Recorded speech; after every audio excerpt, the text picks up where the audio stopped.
नमस्कार मेरे प्यारे विद्यार्थियों। मैं नीरज सिंह राजावत हमारे नक्षत्र एजुकेशन के ऑनलाइन मंच पर आपका तहे दिल से हार्दिक स्वागत करता हूं। मैं लेकर आया हूं सभी प्रतियोगी परीक्षाओं के लिए वास्तविक प्रश्नों की श्रृंखला जो आपके लिए महत्वपूर्ण और उपयोगी हो सकती है। और आज हम चर्चा करने वाले हैं किसान व जनजाति आंदोलन के प्रश्नों के बारे में। अब हम चलते हैं आज के प्रश्न की ओर। एक ही आंदोलन का प्रमुख उद्देश्य क्या था? एक ही आंदोलन का प्रमुख उद्देश्य क्या था? भीलों में व्याप्त बुराइयों को दूर करना, किसानों को भारी लगान व अन्यायपूर्ण बेकार से मुक्त करना, भीलों को साहूकारों के चुंगल से मुक्त करना, भील राज्य की स्थापना करने के लिए भीलों एवं गरासियों का संगठन बनाना। प्रश्न को ध्यान से पढ़ें और ध्यान से पढ़कर प्रश्न का उत्तर देने की कोशिश करें। प्रश्न को ध्यान से पढ़ना हमारे लिए अति महत्वपूर्ण है, इसलिए प्रश्न को ध्यान से पढ़कर ही उत्तर देना है। एक ही आंदोलन का प्रमुख उद्देश्य क्या था? भीलों में व्याप्त बुराइयों को दूर करना, किसानों को भारी लगान व अन्यायपूर्ण बेकार से मुक्त करना, भीलों को साहूकारों के चुंगल से मुक्त करवाना, भील राज्य की स्थापना करने के लिए भीलों एवं गरासियों का संगठन बनाना। हमारा आंसर होगा किसानों को भारी लगान व अन्यायपूर्ण बेकार से मुक्त करना। अब चलते अगले प्रश्न की ओर। मेवाड़ पुकार मोतीलाल तेजावत द्वारा तैयार एक मांग पत्र था जो महाराणा मेवाड़ को प्रस्तुत किया गया था। मेवाड़ प्रजामंडल का साप्ताहिक अखबार था। केसरी सिंह बारट द्वारा रचित एक शौर्य गाथा थी। जे नारायण व्यास द्वारा संपादित मासिक पत्रिका थी। हमारा आंसर होगा मोतीलाल तेजावत द्वारा तैयार एक मांग पत्र था जो महाराणा मेवाड़ को प्रस्तुत किया गया था। अब चलते अगले प्रश्न की ओर। गोविंद गुरु के विषय में निम्न में से कौन सा कथन असत्य है? गोविंद गुरु बंजारा जाति के थे। गोविंद गुरु का जन्म 1858 में डूंगरपुर के पालपट्टा में हुआ था। गोविंद गुरु ने बांसिया ग्राम से दूनी एवं निशान की स्थापना की थी। गोविंद गुरु ने भीलों को धर्म एवं सत्य के मार्ग पर चलने का उपदेश दिया।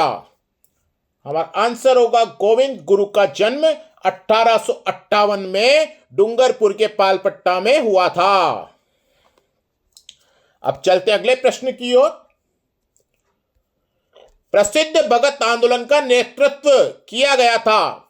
गोविंद गिरी कोप पालिया और पूंजा दिरजी, माणिक्यलाल वर्मा और एवं गोविंद गिरी, जमनालाल बजाज एवं विजय सिंह पथिक, गोविंद गिरी एवं मोतीलाल तेजावत। प्रसिद्ध भगत आंदोलन का नेतृत्व किया गया था गोविंद गिरी, गोप पालिया और पूंजा दिरजी, माणिक्यलाल वर्मा एवं गोविंद गिरी, जमनालाल बजाज एवं विजय सिंह पथिक, गोविंद गिरी एवं मोतीलाल तेजावत। हमारा आंसर होगा गोविंद गिरी, गोप पालिया और पूंजा दिरजी। अब चलते हैं अगले प्रश्न की ओर। वागड़ के गांधी किस जिले के रहने वाले थे? जयपुर, डूंगरपुर, उदयपुर, बांसवाड़ा। वागड़ के गांधी किस जिले के रहने वाले थे? जयपुर, डूंगरपुर, उदयपुर, बांसवाड़ा। हमारा आंसर होगा डूंगरपुर। अब चलते हैं अगले प्रश्न की ओर। राजस्थान का जलियांवाला बाग के नाम से प्रसिद्ध स्थान मानगढ़ धाम किस जिले में स्थित है? राजस्थान का जलियांवाला बाग के नाम से प्रसिद्ध स्थान मानगढ़ धाम किस जिले में स्थित है? उदयपुर, बांसवाड़ा, बीकानेर, जोधपुर। हमारा आंसर होगा बांसवाड़ा। क्या होगा? बांसवाड़ा। अब देखते हैं अगला प्रश्न और इसी तरह से हमारी श्रृंखला चलती रहेगी। इनमें से कौन बिजोलिया किसान आंदोलन से संबंधित नहीं था? छगनराज चौपासनी वाला, विजय सिंह पथिक, सीताराम दास, माणिक्यलाल वर्मा, इनमें से कौन बिजोलिया किसान आंदोलन से संबंधित नहीं था? छगनलाल, छगनराज चौपासनी वाला, विजय सिंह पथिक, सीताराम दास, माणिक्यलाल वर्मा।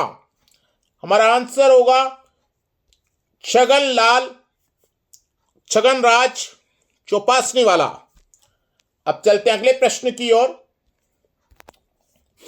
निम्नलिखित में से कौन बिजोलिया किसान आंदोलन से संबंधित द्वितीय जांच आयोग के सदस्य नहीं थे? निम्नलिखित में से कौन बिजोलिया किसान आंदोलन से संबंधित द्वितीय जांच आयोग के सदस्य नहीं थे? रमाकांत मालवीय, ठाकुर राज सिंह, मेहता तखत सिंह, बिंदुलाल भट्टाचार्य। निम्नलिखित में से कौन बिजोलिया किसान आंदोलन से संबंधित द्वितीय जांच आयोग के सदस्य नहीं थे? रमाकांत मालवीय, ठाकुर राज सिंह, मेहता तखत सिंह, बिंदुलाल भट्टाचार्य। हमारा आंसर होगा बिंदुलाल भट्टाचार्य। अब चलते हैं अगले प्रश्न की ओर। श्रीमती रमा देवी राजस्थान के किस आंदोलन से संबंध रहा? श्रीमती रमा देवी राजस्थान के किस आंदोलन से संबंध रहा? पेंगू किसान आंदोलन, बिजोलिया किसान आंदोलन, बरड़ किसान आंदोलन, बीकानेर किसान आंदोलन। हमारा आंसर होगा बिजोलिया किसान आंदोलन। अब चलते हैं अगले प्रश्न की ओर और इसी तरह से हमारी श्रृंखला चलती रहेगी। हमारी श्रृंखला का आनंद लेते रहें और ध्यान से पढ़कर प्रश्नों का उत्तर देते रहें। बिचौलिया के किसान आंदोलन को गांधी जी ने आशीर्वाद दिया था। 1920 के नागपुर अधिवेशन में, 1920 के दिल्ली अधिवेशन में, 1920 में अहमदाबाद अधिवेशन में, 1920 बंबई आधुनिक मुंबई में। बिचौलिया के किसान आंदोलन को गांधी जी ने आशीर्वाद दिया था 1920 के नागपुर अधिवेशन में, 1920 के दिल्ली अधिवेशन में, 1920 में अहमदाबाद अधिवेशन में, 1920 में बंबई आधुनिक मुंबई में। हमारा आंसर होगा 1920 नागपुर अधिवेशन में। अब चलते हैं अगले प्रश्न की ओर। पेंगू चित्तौड़गढ़ किसान आंदोलन का नेतृत्व किसने किया था? विजय सिंह पथिक, जय नारायण व्यास, गोकुल भाई भट्ट, राम नारायण चौधरी। बेंगू चित्तौड़गढ़ किसान आंदोलन का नेतृत्व किसने किया था? विजय सिंह पथिक, जय नारायण व्यास, गोकुल भाई भट्ट, राम नारायण चौधरी। हमारा आंसर होगा राम नारायण चौधरी। अब चलते अगले प्रश्न की ओर। रूपाजी और कृपाजी किस किसान आंदोलन के में गोलीबारी में मारे गए? रूपाजी और कृपाजी किस किसान आंदोलन में गोलीबारी में मारे गए? बीकानेर किसान आंदोलन, बिजोलिया किसान आंदोलन, अलवर किसान आंदोलन, बेंगू किसान आंदोलन। हमारा आंसर होगा बेंगू किसान आंदोलन। अब चलते हैं अगले प्रश्न की ओर। 22 जून 1880 ईस्वी में को चित्तौड़गढ़ में राशमी परगना स्थित मात्र कुंडिया नामक स्थान पर कौन सा किसान आंदोलन प्रारंभ हुआ? 22 जून 1880 ईस्वी को चित्तौड़गढ़ में राशमी परगना स्थित मात्र कुंडिया नामक स्थान पर कौन सा किसान आंदोलन प्रारंभ हुआ? बीकानेर किसान आंदोलन, बिजोलिया किसान आंदोलन, अलवर किसान आंदोलन, जाट किसान आंदोलन। हमारा आंसर होगा जाट किसान आंदोलन। अब देखें अगला प्रश्न। नीमूचना किसान आंदोलन हत्याकांड राजपूताना की किस रियासत में हुआ था? नीमूचना किसान आंदोलन हत्याकांड राजपूताना की किस रियासत में हुआ था? जयपुर, मेवाड़, भरतपुर, अलवर। हमारा आंसर होगा अलवर। अब चलते अगले प्रश्न की ओर। नीमूचना हादसा अलवर कब हुआ था? नीमूचना हादसा अलवर कब हुआ था? 14 मई 1925, 11 मार्च 1930, 25 अगस्त 1935, 14 जुलाई 1929। हमारा आंसर होगा 14 मई 1925। अब देखते हैं अगला प्रश्न। नानक भील व देवीलाल गुर्जर का संबंध निम्नलिखित में से किससे था? नानक भील व देवीलाल गुर्जर का संबंध निम्नलिखित में से किससे था? बिजोली आंदोलन, बूंदी किसान आंदोलन, मेवाड़ भील आंदोलन, पेंगू किसान आंदोलन। हमारा आंसर होगा बूंदी किसान आंदोलन। अब चलते हैं अगले प्रश्न की ओर। निम्न में से कौन सा कथन 1920 के किसान आंदोलनों के दौरान शेखावटी के पंचपाणे ठिकानों में से एक नहीं था? निम्नलिखित में से कौन सा कथन 1920 के किसान आंदोलनों के दौरान शेखावटी के पंचपाणे ठिकानों में से एक नहीं था? मलसीसर, मंडावा, श्री माधोपुर, डूंडलौद। हमारा आंसर होगा श्री माधोपुर। अब चलते हैं अगले प्रश्न की ओर। भरतपुर का जाट नेता जिसने शेखावटी के किसानों को कृषक आंदोलन के लिए प्रेरित किया? चंद्रभान, घासीराम, मूलाराम, देशराज। भरतपुर का जाट नेता जिसने शेखावटी के किसानों को कृषक आंदोलन के लिए प्रेरित किया? चंद्रभान, घासीराम, मूलाराम, देशराज। हमारा आंसर होगा देशराज। अब चलते अगले प्रश्न की ओर।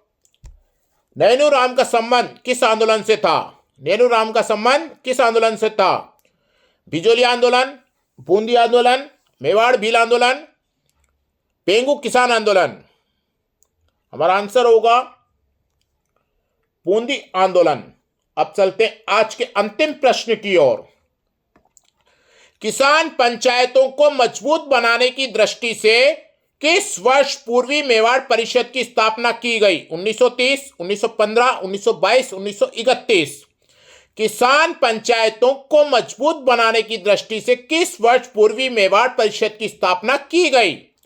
1930, 1915, 1922, 1931।